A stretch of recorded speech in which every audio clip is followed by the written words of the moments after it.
네, 대통령 선거가 27일 앞으로 다가왔습니다. 이후에 6월 1일 진행되는 지방선거는 이제 110일 남았는데요. 하지만 이 대선에 가려져서 지방선거는 주목도도 떨어지고 있고 입지자들은 제대로 선거 관련 행보를 이어가지 못하고 있습니다. 오늘 정가직설에서 대선에 가려진 지방선거에 대해서 말씀을 나눠보겠습니다. 심재범 변호사, 나철성 강원평화경제연구소 소장 두 분 나와주셨습니다. 어서 오십시오. 반갑습니다. 네, 반갑습니다. 네, 여야 어느 후보도 결과를 장담할 수 없는 상황이기 때문에 전국이 지금 대선에 집중하고 있습니다. 지방선거에 대한 관심 그래서 더욱더 좀 뒷전으로 밀리고 있고요. 자, 지방선거 110일 남았는데 현재 지방선거 그리고 지역의 분위기 상황 두 분께서는 어떻게 보고 계십니까? 네, 소장님부터 말씀해 주시죠. 네, 이번 초유의 대선과 지방선거가 함께 치러지다 보니까 네. 아마 가장 피해를 많이 본 것들은 정치 신인들이지 않을까라고 네. 하는 좀 판단이 드는데요. 앞서 말씀드렸지만 이제 지방선거가 110일밖에 남지 않았습니다. 실제 레이스가 시작했다고 해도 무방할 것 같은데요. 그 이유는 뭐냐고 한다면 지난 2월 1일 날이 6월 1일이 지방선거이기 때문에 법정선거일 4개월을 앞두고 이미 도지사하고 도교육관 같은 경우는 예비 후보 등록이 시작이 됐습니다. 2월 1일이죠? 예, 그렇습니다. 2월 1일 그 도교육관 후보들 같은 경우에는 몇몇 분들 같은 경우는 이미 예비 후보 등록을 해가지고 활동을 하게 되고 또 다음 주죠. 18일부터는 이제 도의원과 그다음에 시의원들까지도 함께 예비 후보 등록을 할 수 있기 때문에 실질적으로 선거가 시작이 됐다라고 이렇게 볼 수가 있는데요.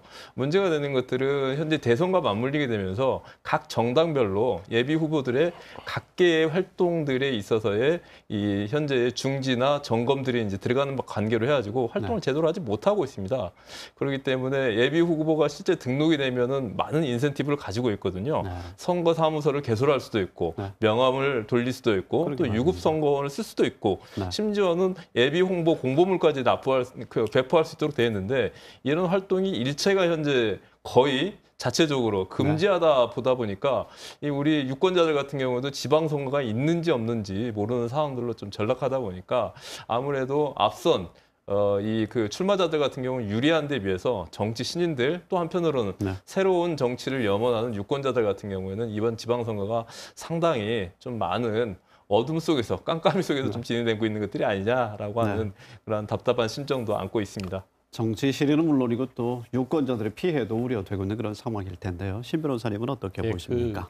거대 두 양당이 지금 대선에 올인하고 있는 입장이고 후보자들의 어떤 개인적인 선거 활동조차도 사실상 제약을 하고 있습니다. 그리고 출마 예정자들조차도 지금 자신의 어떤 개인적인 선거 활동을 하는 것이 아니라 대선 운동을 하는데 몸을 다 바치고 있는 상황이고요.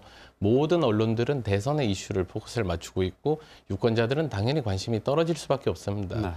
근데 중요한 것은 지방선거가 상당히 중요한 선거라는 것입니다. 지금 최근 행안부에서 이제 발표한 지방소멸 대응기금 배분 기준표가 있습니다. 강원도의 경우에도 12개 지자체가 여기에 포함이 돼 있을 정도로 지역소멸 위기에 처해 있는 상황입니다. 그리고 지금 수도권과 비수도권의 격차가 심해지고 있는 상황인데 지금 30년 후에는 지방의 40% 정도가 소멸할 것이라는 예측도 지금 있는 상황입니다. 더욱이 지방자치법이 전면 개정이 되면서 자치권이 확대가 되고 향후에는 국가가 보충적으로 이제 개입을 할 것입니다. 그렇다고 본다면 지방정부의 어떤 역량이 상당히 중요한 부분을 차지하게 됩니다. 따라서 지방정부를 어떤 식으로 구성을 하는가가 상당히 중요한 부분이 됩니다.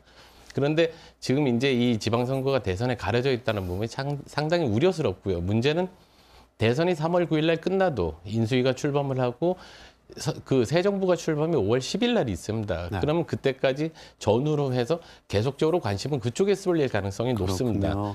가장 우려되는 부분은 이 정당의 어떤 공천이라든가 경선 과정이 날림으로 졸속으로 될 가능성이 있다는 부분입니다. 원래는 민의를 모아서 시간을 갖고 상향식 공천이 이루어져야 되는데 시간의 부족으로 인해서 날림으로 하향식으로 공천이 이루어질 가능성이 상당히 높습니다. 이렇게 될 경우에는 어떤 시대 요구, 정치 교체라든가 세대 교체를 요구하는 어떤 시대 요구는 뒷전이 될 가능성이 상당히 높아지는 상황입니다. 지방선거 또한 매우 중요한데 날림 공천이 될 것이다. 정말 벌써부터 걱정이 커지는 상황입니다. 그런데 현재 민주당은 이 예비 후보 등록을 오늘부터 시작을 했습니다만 이거는 뭐 검증을 위한 그런 단계이고요. 대선 이후로 뭐 무게 중심이 있고 국민의힘도 대선이 종료될 때까지 지방선거 출마 후보의 개별 선거 운동을 전면 금지했는데 이렇게 되면 지방선거가 아니라 대선의 기여도에 따라서 지방선거 공천이 말씀대로 날림으로 이루어지는 것 아닌가 이런 우려가 커집니다. 조금 더 자세히 예상해 주시면 좋을 것 같습니다. 거대 양당이 지방선거 입지자들의 그 선거 활동을 제한하는 것은 공직선거법이라든가 헌법에서 보장하고 있는 그 후보자들의 피선거권을 침해하는 것이고 그리고 헌법상 지방자치제도를 저해하는 상당히 반헌법적이고 반민주적인 행태입니다. 지금 그 대선에 있어가지고 후보자들, 당 후보자들이 일부 일탈 행위로 인해가지고 대선에 영향을 미친다라거나 네. 지금 대선의 어떤 상황이라든가 연동이 지방선거로 연동이 될 수 있다라는 그 부분에 대해서 이해를 못할 바는 아닙니다. 하지만 이 대선에 있어가지고 일정 정도 공적을 쌓으면 공천을 주겠다는 식으로 네. 상당히 구태 어떤 권위적인 중앙 중심의 어떤 권위적인 행태이고요. 지방정부 구성 자체도 중앙에서 해버리겠다라는 그런 식의 행태로 보여져서 우려스러운 부분입니다.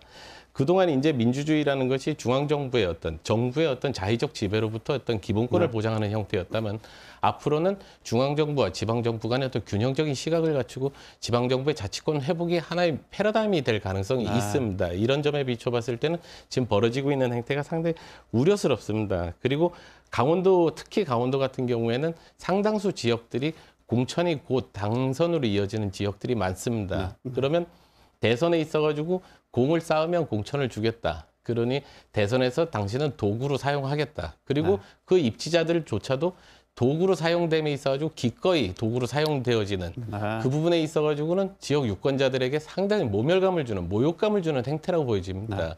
그 후보자들도 자존감을 가질 필요가 있습니다. 당원의 지위와 어떤 역할도 있지만 어떤 내가 이 지금 지역 선거에 나와서 하고자 하는 정치적인 뜻이 있을 겁니다. 그럼 자기 정치를 펼치고자 하는 뜻을 갖고 어떤 듣도 보도 못한 어떤 위원회, 대선 캠프의 어떤 위원회의 어떤 그 임명장을 SNS에 올릴 것이 아니라 그 시간에 자기의 어떤 지역에 대해서 공부를 하고 연구를 하고 지역 주민들을 만나서 이야기를 듣는 그런 시간을 가질 필요가 있을 것으로 보여집니다. 30년 지방선거, 지방자치 정말 퇴행하는 것 아닌가 이런 생각까지도 드네요.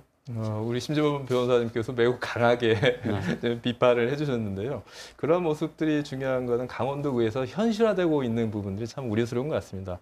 지난 2월 7일 날 강원도의회가 올해 첫 개원을 했는데요. 이게 원래 2월 14일 날 개원하기로 했던 겁니다.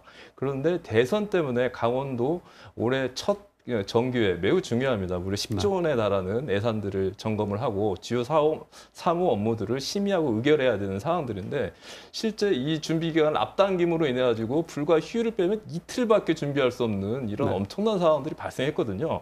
그런데 문제가 뭐냐고 한다면 이렇게 앞당긴 이유도 내놓고 강원도의회 의원들이 대선 때문에 일정을 조정했다라고 하는 것들을 아무런 스스럼 없이 이야기하는 걸 보면서 상당히 좀 놀란 부분들이 있는데요. 앞서 우리 심 변호사님께서 말씀하셨지만은 지방 정치의 종속화, 자주성의 훼손도 매우 중요한 부분들이지만은 우리 도의원들이 좀 더 자존감을 가지고 현재 문제 속에서 당당하게 시장할 수 있는 이러한 부분들도 우리가 요구해야 될 사항들이 아닌가 이렇게 좀 말씀드리고 싶습니다. 정말 추후에는 대선과 총선, 지방선거의 투표일까지 조정해서 일치시키는 그런 부분을 논의를 또 추후에 해야 되겠습니다.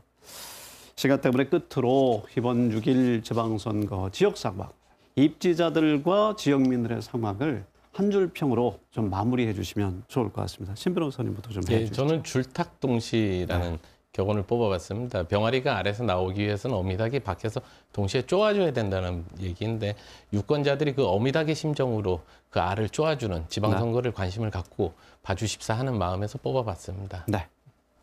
출마자들의 입장도 그렇지만 유권자들의 입장도 이번 지방선거는 오리무중이다라고 이렇게 평가할 수 있겠습니다. 좀 더 명료하고 명확하게 정치권에서 일정과 내용과 공약들을 소개함으로 인해 가지고 좀 더 나은 강원도가 됐으면 하는 바람 강하게 요구하고 싶습니다. 지방선거의 퇴행을 또 이 지방자치 퇴행을 막기 위해서라도 우리 모두가 나서야 될 것 같고 후보자의 됨됨이나 정책 공약을 살필 수 있는 시간이 줄어들기 때문에 유권자들의 피해도 작지 않나 싶은데요. 이런 부분도 다음에 또 한번 짚어주시면 좋을 것 같습니다. 오늘 두 분 대단히 고맙습니다.